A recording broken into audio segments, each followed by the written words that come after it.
Hello and welcome to this session on urban canyons, how the width of UK streets and the height of buildings impact the livability of high streets.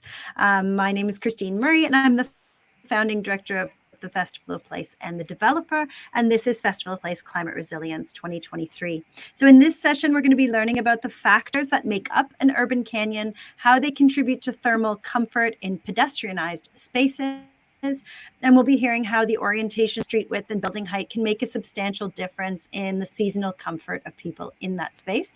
With me is Hala Al-Hadid, who completed this research with Sheffield Hallam University. You have an MSc in Technical Architecture and an MA in Urban Design and Planning, and your research includes water-sensitive urbanism, and we're lead author on this published paper that examines the impact of urban canyon morphology on outdoor environmental conditions in city centers with a temperate climate, specifically in the UK. So welcome, Hala. It's so great to have you here. Hello, thank you. If you want to go ahead and share your presentation, while you do that, I'm going to remind the audience we're going to be taking your questions after Hala's talk. Of course, you're welcome to share your emoji applause to welcome her here. There is the tab with the usual chat, and then there is the Q&A tab as well, where you can share your questions as we wrap up. So Hala, that looks great to me. So over to you, and I will reappear to take questions. I'll just be turning off my camera for the connection, if that's okay. Yeah? Sure. Because the sound is a bit shaky. Yeah. Okay. So good afternoon, everyone. Just so you know, Hala, you sound great for us. Oh, okay, that's good. Good afternoon, everyone. I'm here today to talk to you about how does the width of UK streets and the height of buildings impact the livability of these high streets. As Christine mentioned, this study was part of my master's thesis at Sheffield Hallam University. Due to the current climatic changes happening worldwide and their effect on outdoor thermal environments, studies have expressed a need to bridge the gap between theory and application. Bridging this gap between theory and application helps future-proof cities, as well as reduce emissions, increase energy efficiency in urban areas, while using passive strategies. To begin with, I'd like to define what an urban canyon is. Urban canyons are streets used as routes and resting areas for pedestrians, and they often demonstrate multiple thermal concerns due to the height of the surrounding buildings, the density of the urban fabric they are located within, and the materials used within the urban canyon as a whole and the surrounding building facades, as well as the presence of vegetation or lack of. Another important term is outdoor thermal comfort. Thermal comfort was initially intended for indoor spaces only, but due to the rapid climatic changes happening nowadays, the term has become transferable to the urban design and planning world. It is defined as the equivalent temperature to the air temperature at which, for a typical internal situation, the thermal balance of human does not change. And it is directly linked to the physiological equivalent temperature index shown in the table below. The physiological equivalent temperature index was initially introduced by Hope in 1999. And since its introduction, it's been used to investigate outdoor thermal comfort in urban areas and canyons. So what affects the outdoor thermal comfort of urban canyons? There are a set of parameters, some within our control and some that are not, like the microclimate parameters, such as solar radiation, air temperature, airspeed, humidity, and cloud cover. Whereas the urban morphology parameters are well within our control and can be easily mitigated, such as the sky view factor, aspect ratio, orientation, vegetation, and materiality. The sky view factor is a dimensionless parameter ranging from 0 to 1, and it is best described as the amount of sky seen at any given point within the urban canyon. So if you imagine yourself laying down in the middle of the street and looking up towards the sky, the amount of sky that is seen, that is what represents the sky view factor. On the other hand, aspect ratio is a ratio of the building heights to the canyon width, and it is categorized into three typologies: deep, shallow, and uniform. and that mainly affects the solar radiation and airflow and air temperature within the canyon. Thirdly, orientation has evident contributions on the energy balance and heat storage within an urban canyon, as it is an indication of the wind direction, the wind speed, and the sun path. Vegetation affects evaporation and transpiration processes within the urban canyon, and it also helps provide shade. With the use of vegetation, it reduces air temperature while still allowing for much needed solar radiation during winter. And lastly, materiality. The choice of selected materials within an urban canyon or the surrounding building facades has a great impact on the solar reflectance and the emissivity within the urban canyon. And that greatly aids in establishing outdoor thermal comfort. So for example, the use of lighter colored materials and smoother surfaces allows for a higher solar reflectance value. Likewise, replacing impervious surfaces with permeable ones can help reduce surface temperatures and hence the released heat. It is also worth mentioning that investigating materiality on its own is insufficient, and it should always be studied in collaboration with the sky view factor. These urban geometry parameters have been the focus of multiple studies in the past decade that have investigated the collaborative effects of these urban geometry parameters within the urban canyon and urban areas. So now that we have gone through the theory, it's equally important to discuss how the application and the practice of urban design and planning works in the UK. There are multiple policy documents and guidelines that have been published by governmental authorities like the Ministry of Housing, Communities and Local Government to guide the urban design process in the UK. These documents and policy documents and guidelines include the Manual for Streets 1 and 2, National Design Guide, Living with Beauty, National Design Model Code. Local authorities such as county councils, district councils, unitary authorities, metropolitan districts, and London boroughs derive their own local guides or planning documents from these policy documents and guides shown on the screen, among many others. In addition to these policy documents and guidelines, there are a number of supplementary sources such as the Urban Design Compendium 1 and 2 that aid these processes in creating the local guides of these councils. Now, despite the process of going through the policy documents and the supplementary material and providing great insight onto these local guides, these documents often remain descriptive and diagrammatic, and they are always open to interpretation by the local authorities. In the 2021 National Design Model Code, a diagrammatic street categorization was provided that showed the deeper insight into the different types of streets within different areas such as town centers, urban neighborhoods, and suburbs. And it also provided information on the optimal enclosure ratio, the active frontage percentages, and the ideal street width. For the purpose of the study, high streets were the selected category with a focus on town centers. The study investigated 4 pedestrian urban canyons in 2 cities, Cardiff and Bristol, that are located at the same geographical latitude, hence facing similar climatic conditions. These 4 urban canyons were part of a highly dense urban fabric. The canyons ranged from shallow to deep, and the sky view factor ranged from low to high. The canyons had the same orientation, northwest, and the surrounding building heights ranged from 11 meters to 18 meters high. To assess the 2021 National Design Model Code's recommendation for high streets within town centers, the canyons were investigated in their original state and within their original canyon width. The diagram shown represents the original aspect ratio and sky view factor of the canyons. St. Mary Street and the Hayes and Cardiff are both classified as high streets with high occupancy rates. Both of the streets are of a shallow canyon nature with a higher sky view factor value. In St. Mary Street, the sky view factor is a bit higher than the Hayes, and that is due to the lower building heights surrounding the urban canyon.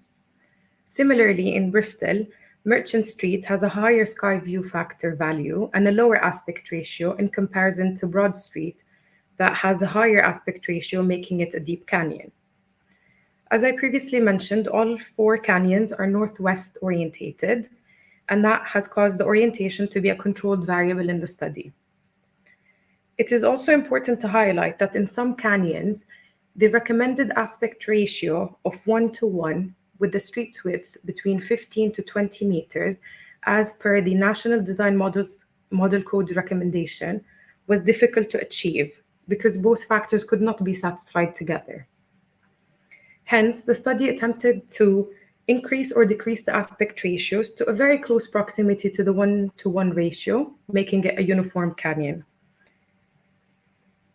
The canyons were investigated on June 21st and December 21st to study the impact of urban morphology parameters on the outdoor thermal comfort of urban canyons during summer and winter.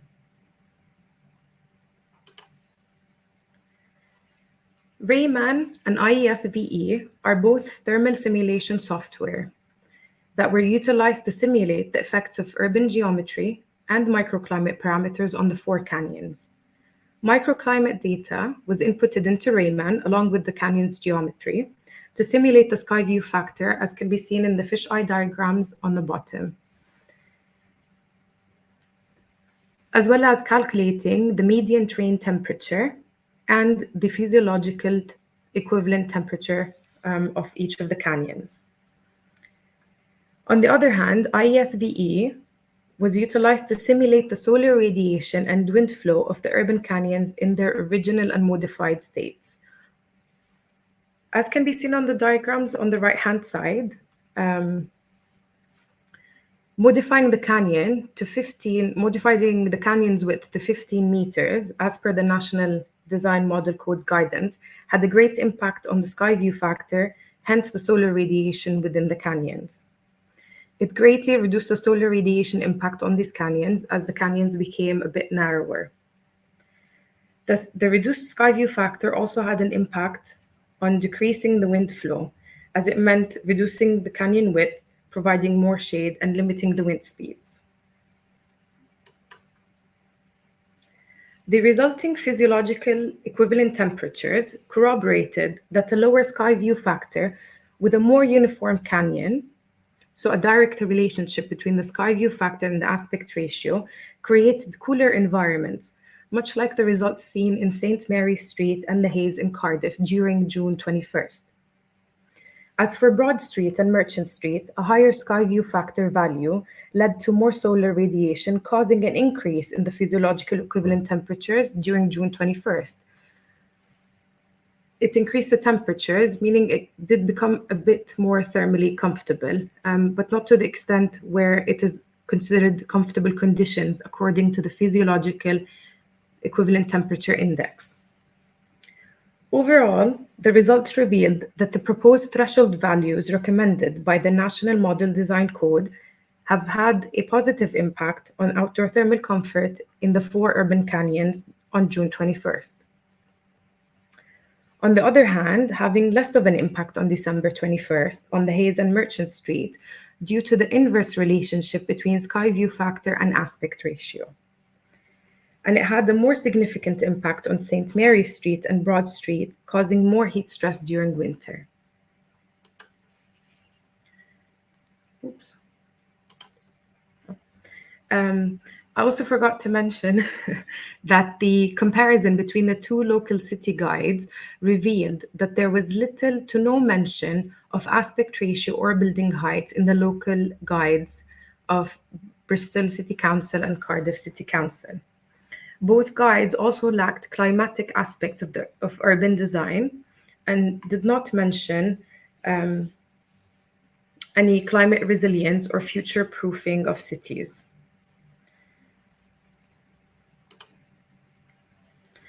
In conclusion, it was evident that aspect ratio and sky view factor have a direct relationship in affecting solar radiation and wind flow in the urban canyons. And that directly impacts the mean radiant temperatures and the physiological equivalent temperatures. So when a direct relationship between aspect ratio and sky view factor happens, and it is a positive one, it has an effect on outdoor thermal comfort, where the urban canyons become of more comfortable conditions. When the relationship was an inverse one, it demonstrated a decrease in the physiological equivalent temperatures and caused thermal stress in the urban canyons. And that was evident during the investigation on December 21st. It's also important to note that 2 or more urban geometry parameters should be investigated collaboratively to provide an in-depth understanding of the issues at hand and to better provide insight on the mitigation techniques necessary to be taken in making these urban canyons more thermally comfortable. Lastly, there is a need for each local authority to derive their own threshold values using the urban canyons within the street, within the area, within the urban fabric, as case studies and investigating them to derive these threshold values and to incorporate them within their guides, as well as incorporating climatic and environmental attributes in their guides. And perhaps there is a need for a new category within the National Model Design Code for all town cores, as the study found difficulty in achieving both an aspect ratio of 1:1 and a street width or a canyon width of 15 to 20 meters.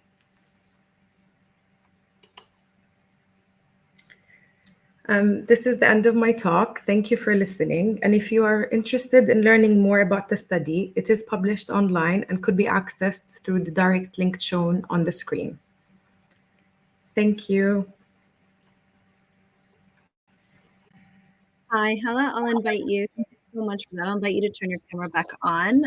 And we are going to be taking questions from the audience. Yes, round of emoji. Thank you very much, everyone. I think as you know, as the audience finds that lovely Q&A bubble over on the left-hand side, or right-hand side, sorry. I wanted to ask you, I mean, you make quite a strong point about the need for the National Design Code to look at the retrofit of these spaces and other mitigations that can be had, and then also about the need for local plans and local guides to incorporate, you know, this kind of urban morphology thinking into their guides. In terms of mitigations for existing spaces, what were some of the ones that you looked at or you considered? You mentioned kind of paint in terms of the color and that being a way to kind of reflect. Mhm. Did you also look at or consider planting or canopies or other things that might mitigate the climate effects of existing? So while my research focused on the sky view factor and aspect ratio, these are not easily mitigated within existing urban canyons. And that's why materiality and vegetation could be better techniques to mitigate outdoor thermal comfort. As I mentioned, the use of lighter colored materials with smoother surfaces allow for solar reflectance. So the amount of solar, no matter how much solar radiation the urban canyon gets, it can always reflect it back. And it reduces the air temperature within the canyon, hence making it thermally comfortable for pedestrians. The addition of vegetation within urban canyons, that helps with the evaporation and transpiration and reduces air temperature. It could also provide shade, which is much needed in wide urban canyons where there's nothing that could be done to the sky view factor or the aspect ratio of it, but can provide more shade, reducing air temperatures, and probably making it more thermally comfortable. If you're looking at kind of bringing in those mitigation strategies, should you be concerned about the winter impact? Can we make these spaces too cold while we're trying to cool them? Yes.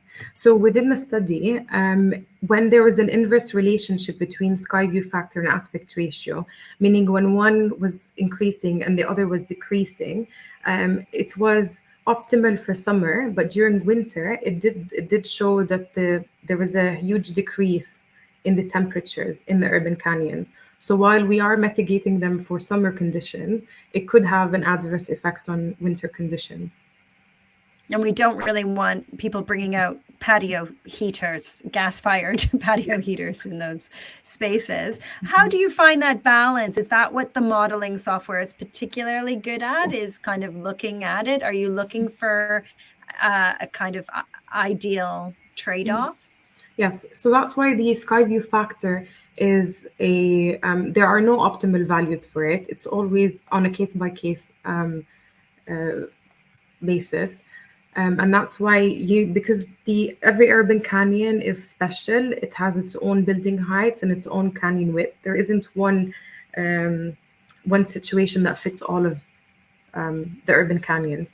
That's why it needs to be considered on a case-by-case basis. And the use of simulation software greatly aids in getting a deeper insight on the effects of adding vegetation or taking out vegetation or changing the building materials or even the sidewalks or the urban canyon itself.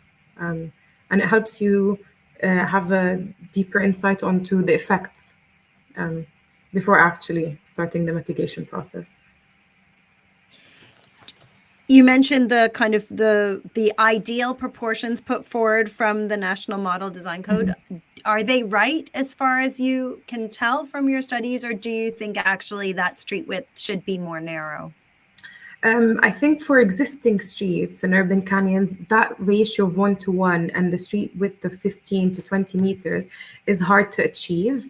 And that's why you can always bring up the values to closer to the recommended values, but you can never be spot on. That's difficult because of the existing building heights and the urban canyon width. There's a question here from Joseph Baines about how can we ensure that buildings in socially deprived areas help reduce climate risk? What can local authorities do about this, and what alternative approaches should we consider to enable deprived communities to maintain activity levels in high heat areas? I mean, you mentioned vegetation. I mean, we talk about issues such as shade equity. Do you have suggestions around perhaps are these communities thinking enough in terms of building height and how that can mitigate, solar gain? So to mitigate solar gain, it's a threefold intervention. When it's an existing urban canyon, it will have to be vegetation, materiality, and perhaps an introduction of a water body if these areas are severely heat stressed. If it is an option to perhaps change some of the materials existing in the urban canyons to those with high solar reflectance and emissivity, then that is a way as well. When you talk about materials with high solar flexity, I mean, I'm picturing white paint. Is it that simple, or are we talking about kind of a more complex or expensive intervention? No, actually, one of the most common materials with high solar reflectance is concrete, even though it is not the best to use due to it being impervious. But if we are talking about solar reflectance and emissivity, concrete is an option with the addition of vegetation, just to allow for more permeable surfaces and more evaporation and transpiration to reduce the air temperature within the urban canyon. Well, we've just had a session on embodied carbon, so I don't think we want to go with concrete after that conversation. But there is a comment from Govinder Singh Karud, specification manager at Furnitubes, asking whether the modeling takes into account the average footfall and the thermal value of groups of people within the urban canyon, or vehicles and pollution factors. So actually the individuals in the space heating up the space, and also the vehicles and air pollution. So the software that I opted to use, Rayman, it is a very basic thermal simulation software. It did take into account the nature of clothing. So you can input a factor for the nature of clothing, and that differs between summer and winter. But Rayman does not take into account the average footfall within the urban canyons. There is another software called NVMet, and that takes into account average footfall and the thermal values of the groups within the urban canyon. And can that effect be significant to your mind, the impact of footfall? Yes, the number of people can greatly impact the air temperature within the urban canyon, because we all emit heat, and that adds to the heat stress within the urban canyon. So if that is to be taken into consideration when modeling and simulating the climatic conditions within the urban canyon, that would give a good idea on what mitigation techniques could be used. You were working on pedestrianized spaces. Yes. However, there is a question here about vehicle and air pollution factors. Is that something that you considered as part of your wider research? So when I was conducting my literature review, there were a lot of studies that took into consideration the vehicle and pollution factors within. My study did not, and that was a limitation.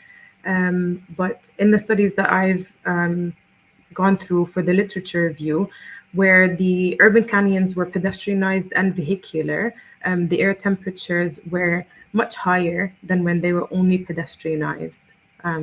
Right. So cars are increasing that temperature by a higher degree. Does the air pollution also increase temperature? Yes. Okay, so that is a kind of mini greenhouse effect where we've got stuff being kind of trapped. In terms of the building height, is that related to, you talked a little bit about wind. Are we looking at that kind of height of the canyon being a big contributor to the windiness of the place? So it's the height of the buildings do impact the wind flow and the velocity of it. But there were studies that I have gone through when I was conducting my literature review, where they had higher building heights, higher than 20 meters, and the urban canyon was still comfortable, and that's because the canyon width was had a positive relationship to the building height. So if buildings need to go higher, then the canyon needs to be a bit wider to achieve that 1-to-1 ratio. Okay, so we're looking at, and what's your opinion of the way that we currently draw up our design codes or our plans? Are we just not thinking enough about the impact beyond the thermal impact of these decisions? I think it's starting to happen, but it is still very descriptive and diagrammatic, as I mentioned, and there isn't threshold values for each of the cities, and that is hard to achieve with a general policy document or a guideline. And that's why I stressed on each local authority needing to provide their own threshold values that are best suited for their cities. Because we all have different climates, or you might have, different local conditions. Again, this idea of the urban heat island effect might differ greatly from one neighborhood to the next. So creating that, and when they look at those thresholds, would that be, we expect the thermal comfort to be between this ratio and that ratio on these particular dates? What might those guidelines look like? I think it would be considering the urban fabric of the city, whether it's existing or there's room for development, and just giving a range of building heights and like a minimum and a maximum with consideration to the urban canyon widths. And then because when you've got existing cities, it's really hard to demolish the existing infrastructure and start from scratch and go like, okay, this is the optimal solution. You need to work with what you have. And if you can limit the height of new developments happening with taking into consideration the urban canyon width that they will be built within, that will help. So just by providing a range, not a very specific figure, a range 15 to 20, 15 to 25, considering the climatic conditions of the city, which streets are pedestrianized or vehicular. I think that will help. Right. So you'd kind of be looking at the granularity. You'd say, here we have a high street with the width of et cetera. So the maximum building height we can do is this. And then on this other street, which already has a much wider, we're going to have a higher one because we're not going to create. And then obviously that idea of vehicular traffic, if it is increasing the temperature by a significant amount, you need to then take that into consideration. And do you think that might shift too? Because then you might take some streets that are going to become too hot and say we need to pedestrianize these because they already have a small width and they are, or they have a large sky view factor and they need taller buildings in order to increase their shade. So it might work both ways. Yeah. It's there, as I said, there's no one case that suits everything. It's a matter of considering what constraints you have within the urban canyon or the urban area as a whole, and trying to work through mitigating the outdoor thermal comfort so these areas could be better utilized by pedestrians and people just going through. Yeah. So you might suggest, I mean, in terms of that kind of local conversation, if people wanted to identify areas of risk of kind of becoming too hot, what should they be looking for initially? Should they be kind of trying to identify their widest streets, perhaps? Or is there some kind of, you have to really look at that aspect ratio of sky view factor and building height? So there are areas that local climate zones that are more at risk of thermal stress than others, and that's due to their nature, as well as the function within these areas.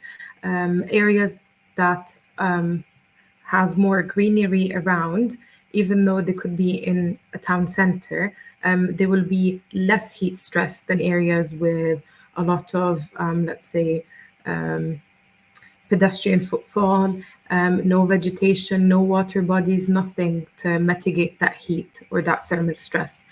So, plus there are a lot of heat maps that could be studied to have a better insight onto which areas are more thermally stressed than others within cities. And these are readily available online. So if we start to look at those areas of heat stress, and then maybe local authorities can begin to identify areas in which they should be looking at urban morphology in terms of their planning guidance to kind of mitigate those risks of overheating. Yes. Yeah. Super interesting. There is another question here from Gavrinder asking about street furniture. I think a little bit of a self-interested question because he works for Furnitubes, but can the furniture in terms of materials have an impact? For example, if you have metal furniture versus natural materials such as timber, can street furniture also impact the wind and how it's controlled? So in these pedestrianized spaces, presumably those materials have the same impacts of which you're talking about. Yes, they would have the same impact. I don't really know much about how impactful they are on these urban canyons, but if it's in terms of materials, anything within the urban canyon has an effect on the outdoor thermal comfort and the mean radiant temperatures within. But I can imagine if street furniture are, for example, created or designed to kind of block off the wind, that could progressively help reduce wind velocity and perhaps make it less cool or for pedestrians. Yeah, and Gavrinder, I mean, as any child who's gone on a metal slide, we know that the thermal comfort of metal furniture can be greatly changed by solar gain on those structures. Richard Brown from Outer Space is asking, not literally outer space, but his organization is called Outer Space. Tall buildings often create very poor pedestrian environments at their base due to the downdraft. Yes. The issue over overheating is the least of the problems here. So that kind of bringing the wind down. Do you have an opinion about about tall buildings preventing the risk of overheating. Is that always true? So taller buildings do create the downdraft, and that's because the wind hits the building and then rotates around and then goes again. So it kind of creates a very windy situation.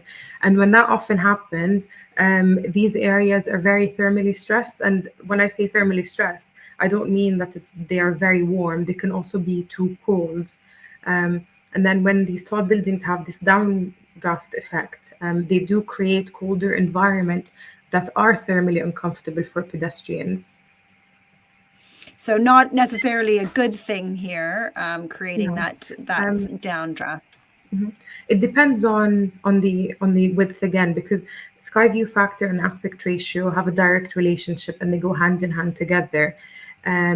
If they have an inverse relationship, in this case, the aspect ratio, where the building height is very tall in relation to the street width and the sky view factor, this inverse relationship often creates adverse effects, and it's not thermally comfortable for the pedestrians using the area.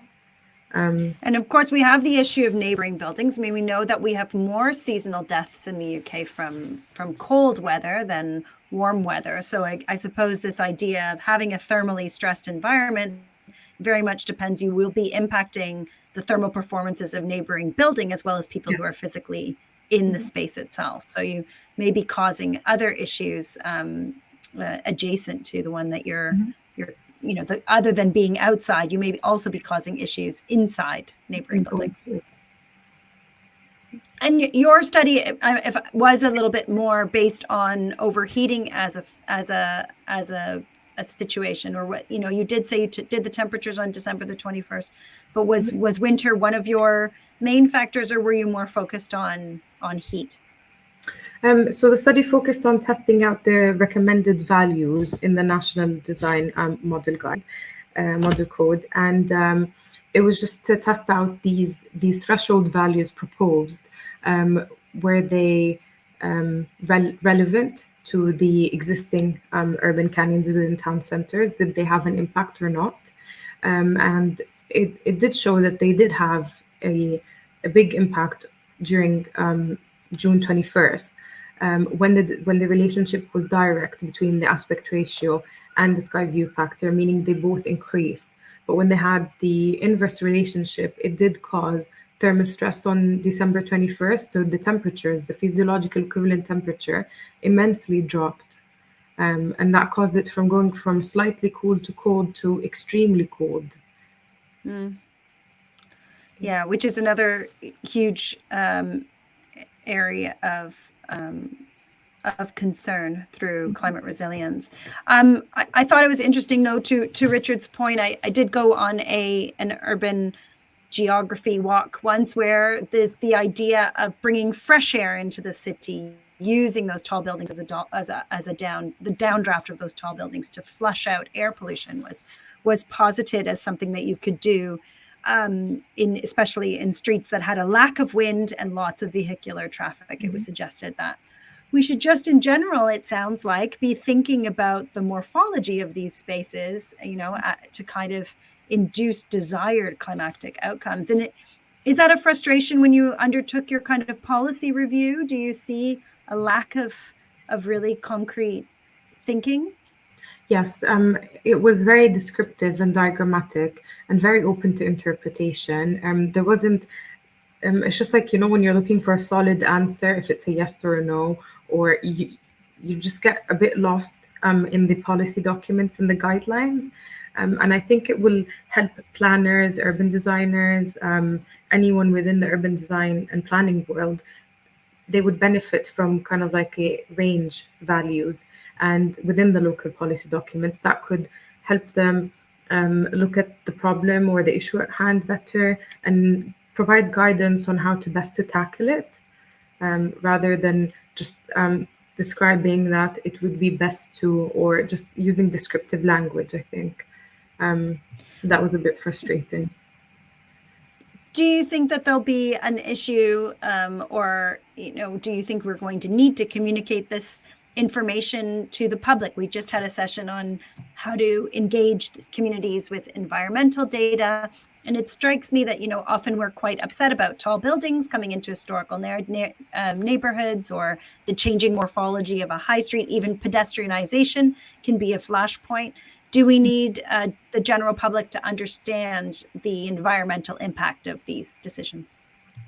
I mean, so I am based in Sheffield, and Sheffield Town Centre currently is undergoing a refurbishment process. And within these, I think it would have been insightful to have the local people give insight on why do they not go down this high street, or why is this high street utilized more than the other. And that, even though it could be simple terms, but that could provide deeper insight onto what the problems are.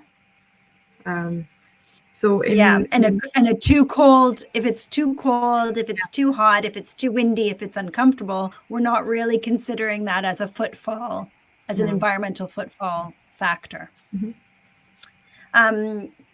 Joseph is from London Sport, is adding that tall buildings address a growing population issue and a sprawling urban that could take up more green spaces. How do we maintain that balance in your research between the availability of green space? I mean, you talked about that green space are hugely protective of these environments, in that they already make these spaces cooler. So yeah, how do we maintain balance between needing that extra density and preserving those green spaces? I think green spaces should not always be on ground level. It could be utilizing green roofs, or, for example, green facades, anything just to increase the evaporation and transpiration processes happening within the canyon. So even though sometimes we would opt for taller buildings, but perhaps the intervention of a green facade or a green roof could greatly help within the mitigation process of the urban canyon. It doesn't always need to be flower beds and grass and trees. And I guess you're looking at pedestrianized streets. There's a lot of opportunity there for those spaces to be permeable, or actually kind of greened in their own way. So it's a kind of thing, finding that balance between height and greenness. And again, that kind of sense of there is a lot of skepticism around kind of the green roof, green wall approach, I think, because plants don't always like to grow in those environments. So the sense that green, actually the soil health and soil connection is kind of the number one place to look at. But, are you looking to do anything more with this research going forward, or are you excited about any future tools that are being used by the profession? I'd like to investigate the limitations of my current research. So I'd like to have a deeper look into the effects of vegetation and materiality on urban canyons, because these are the more prominent mitigation techniques currently in existing urban canyons. So looking at what you would actually do in the existing canyon in terms of plantings, or shutters, or shading, or warming and surface materials. Well, I think that just leaves me to thank you so much for sharing your research with us today. I know we can share a link where people can go and view the full text of the paper. And also, I'm sure you're happy for people to reach out to you and ask you any questions. Yeah. Brilliant. Well, that just leaves me to thank you for being here, and also to say that we are back tomorrow with 4 more sessions. So we kick off at 11 with a session with David Partridge, Chair of Related Argent and the Net Zero Carbon Building Standard, and he's going to be talking to us about really the progress towards accepted metrics and definitions of net zero buildings. We also have a session on overheating, so more about heat risk and heat risk mitigation. We've got a session on overcoming carbon tunnel vision, looking at holistic plans with nature-based solutions. And finally, we're going to be looking at land use and policy. So a really amazing day tomorrow. Thanks everyone, all of our speakers today, for taking part. Thank you to our amazing emoji-prone audience, and to Civic Engineers for their sponsorship, and all of our members for being a part of this event. So thanks very much. That's it for us today. We'll see you tomorrow, and thanks, Hala. Goodbye. Thank you. Bye. Bye.